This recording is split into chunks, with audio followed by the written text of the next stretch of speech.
What's going on, everyone? My name is Sherwin, and today we are headed back to San Diego to go pick up the R1T. Behind me is the Outlander Studios. Mitsubishi Outlander is what was given to me as a rental from Enterprise, which Rivian is covering. They said that I was assigned an SUV, I guess just to match the vehicle that is in service, which is a truck or SUV, because that's all that Rivian sells at the moment.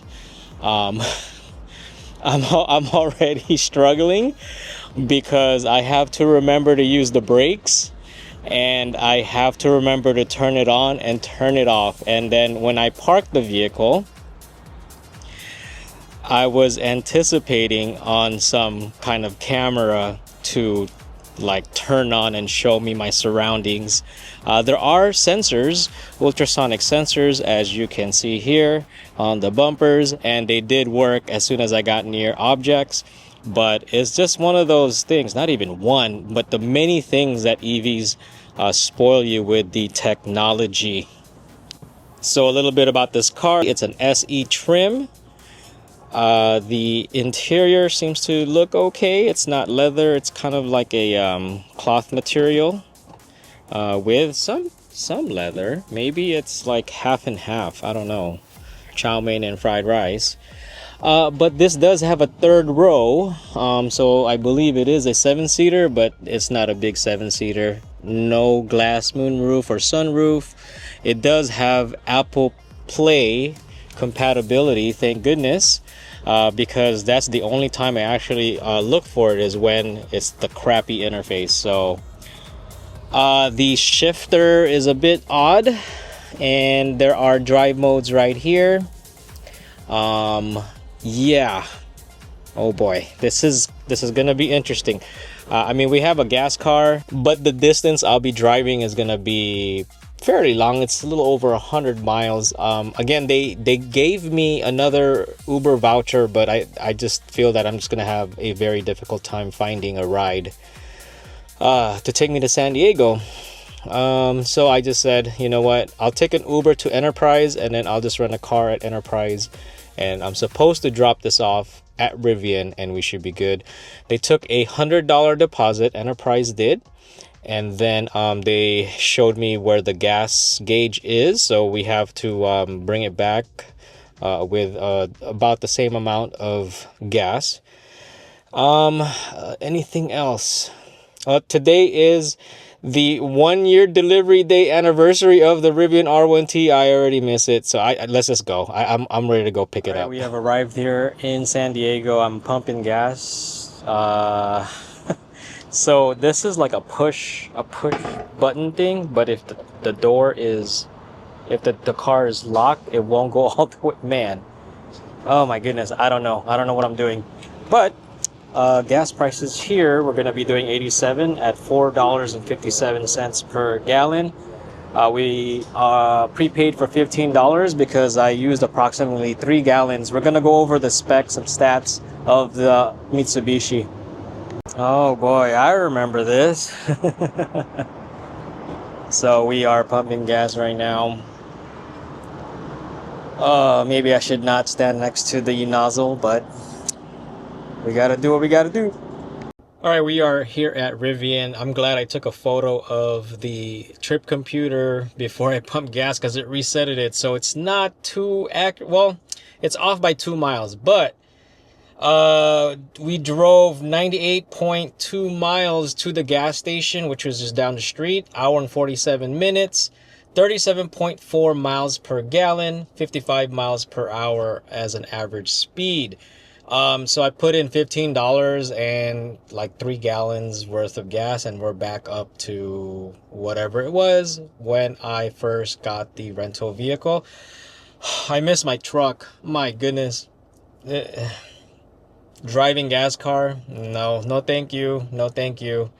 I was good though. I remember to use the brakes, so and I remember to turn off the vehicle when I got out. So I did forget, however, to lock the vehicle when I was paying for gas. Remember to lock your gas cars, because this one doesn't have like the walk away lock thing. So all right, I wanted to just walk down here real quick and check out this EDV Rivian mobile service. So it looks like they're starting to use these EDVs as mobile service vehicles. Very nice. Really cool. All right, we are back in the R1T Studios. I'm so happy. They charged it to 70% state of charge or 250-mile range. I left the enterprise rental vehicle with Rivian. They will be in charge of sending it back. I didn't get any receipt or anything, but big shout out to Spencer with San Diego Rivian. He was the one that was taking care of things, and I was communicating with him. Pretty much just told me like everything. Every day they updated, and just, yeah. So we're gonna head back and we're gonna go charge, and probably during that time we're gonna charge. We'll go over the invoice and go from there. So he was very helpful. He even explained to me what parts had to be replaced, what actually happened. Also, get this, the 12,000 mile, or within the first 12,000 miles or 12 months, and I think I've mentioned this in previous videos, but I wasn't sure. He clarified it. First 12,000 miles or 12 months, free alignment. So today being the 12th month, the 1-year delivery anniversary, that was my last, because they aligned it again. That was my last free alignment. I didn't know that. I'm like, so even if you go off-roading and stuff, it's like, well, as long as you're using the vehicle as it's expected to be used, like you're not abusing it or anything, then alignment is free for the first 12,000 miles or 12 months, whichever comes first. So very cool. Did not know that. Like, I didn't get the full details on it. I was just assuming, but yes. So we are heading back. We're gonna be charging, and then we're gonna go over the invoice. All right, we have arrived here in San Bernardino Rivian Adventure Network. We arrived with 40% state of charge. I wanted to charge just because I went in this direction just so that I could hit this charging network, so that I could get the free charging. But yeah, let's go over the invoice. Actually, the invoice they sent me isn't as detailed as what Spencer showed me on his computer. I will try to get that copy because they had like part numbers and stuff. But he took the time to explain like what they did. So basically, what I sent them was customer states while cruising, customer noticed screeching sound coming from front of the vehicle. So when we were in Anza Borrego on the way out, one of the bolts on the hub, so the hub is on the opposite side of the wheel that's facing on the outside, and there are 4 bolts there, and then that hub is connected to the half shaft, which the half shaft is connected to, I think it's the motor or the drive unit. I can't remember exactly. So please correct me if I'm wrong, as I'm trying to describe how I interpreted what Spencer told me. But basically, one of the bolts came loose, and as the wheel is turning, the hub is turning, the bolt is hitting against the half shaft. So that's where that sound was coming from. And so I didn't want to continue to drive because it may do more damage, and so basically that is the campaign I was supposed to get taken care of on April 2nd. And if you have a Gen 1, I would seriously have Rivian take a look at that, because I think a lot of Gen 1 Rivian R1T and R1S may be affected, but just for the sake of safety, just get it checked out if you have a Gen 1. Even though you haven't been contacted, they may be in the process of contacting, especially if you go off-roading. You don't want to get stuck. Fortunately for me, we were already on the way out. So basically what they did is they replaced the entire hub. They replaced the half shaft on the front driver's side because that's where it was coming from. So they replaced all that. They inspected the remaining 3 hubs and the half shafts to make sure, you know, there's no damage there. And yeah, that's it.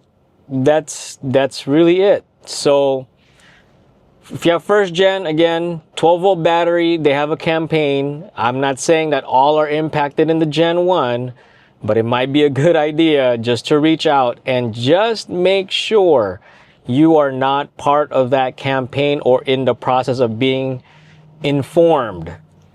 And also the hub assembly, you know. So yeah, just do your due diligence if they haven't reached out, just to get it inspected. Like, get that appointment, because appointments may also be further out because there's not that many service centers. But regardless of overall experience with the San Diego group, San Diego Rivian Service Center, it's just spectacular. It was fabulous. Loved it. I just wish it was closer to home, the service center I usually go to, but that's quite all right. They paid for everything. The repair is covered under warranty. The Uber that took me to Enterprise, that I rented the car and, you know, went to San Diego, that one was paid for.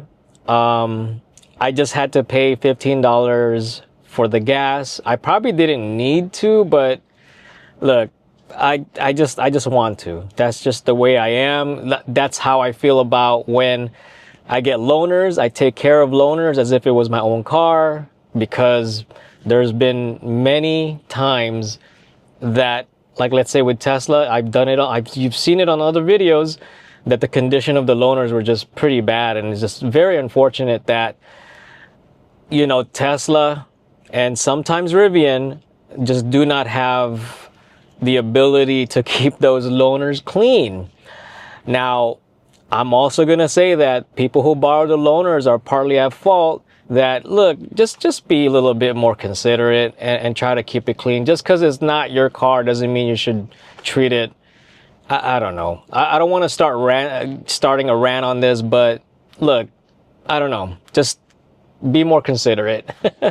So today, again, is the 1-year delivery birthday of this vehicle. My insurance renewed. So many things. I got the truck back.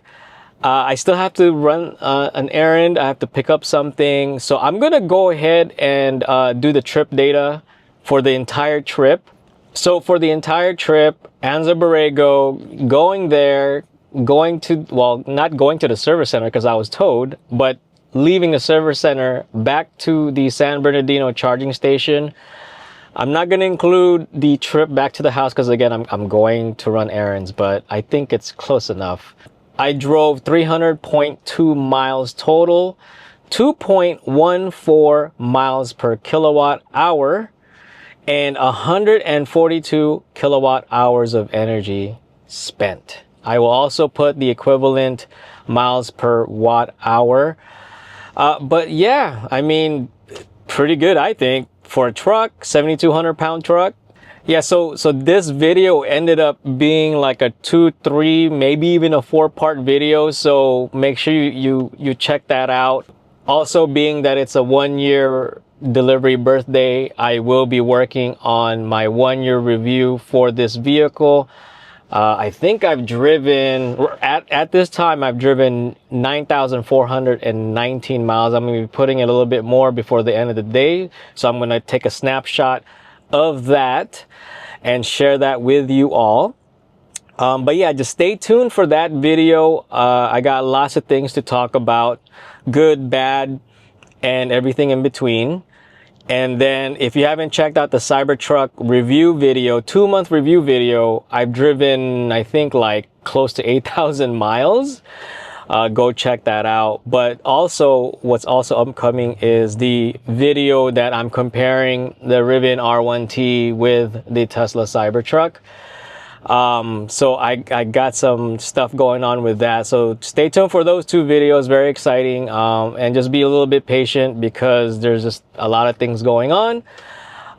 But yeah, I can't wait to put that video together, and I can't wait to hear your thoughts on that. But pretty much with this video, let me know what you think. The series of videos, if you haven't checked it out, but Rivian, thank you very much. San Diego Rivian Service, thank you very much. Shout out to Spencer, thank you very much. And all the technicians that worked on my vehicle. Oh, regarding the running boards, no problems, no issues. So according to Spencer, at least in that service center, if it doesn't affect them lifting up the vehicle, they don't care. They don't care. They're not gonna, you know. And he said he's seen a number of different running boards. They haven't had any issues. On some occasions, there will be an issue, and they will notify customers of removing the third-party accessory. Usually it's about a 1 hour labor that they will charge the customer, but they will not put it back. They will not reinstall. So that's up to you. From hearing from other users, I think the issues are with like rock sliders because they end up covering the jack point. So just if you are going to put those under the truck or under your R1S, do keep in mind there are jack points underneath the vehicle. Try not to cover them with brackets and stuff. Otherwise, you're going to have to pay for that or remove it before you go to service. But with me and with my particular running boards, no issues at all. No additional costs. So, but yeah, that's it. I'm happy because the truck is back. The R1T is back and ready for more adventures. So thank you for watching. If you like the video, please like. If you haven't subscribed, please subscribe. I also have YouTube memberships if you want to go and join that. Lots of behind the scenes footage. Other videos that I don't have out for everyone to view, just strictly for members. Lots more content there. You could only pay for 1 month and cancel the next month and just check out the stuff if you like it, but it also supports this channel. It's also another way to let me know that I'm doing a good job. So thank you for watching. I'll see you on the next one.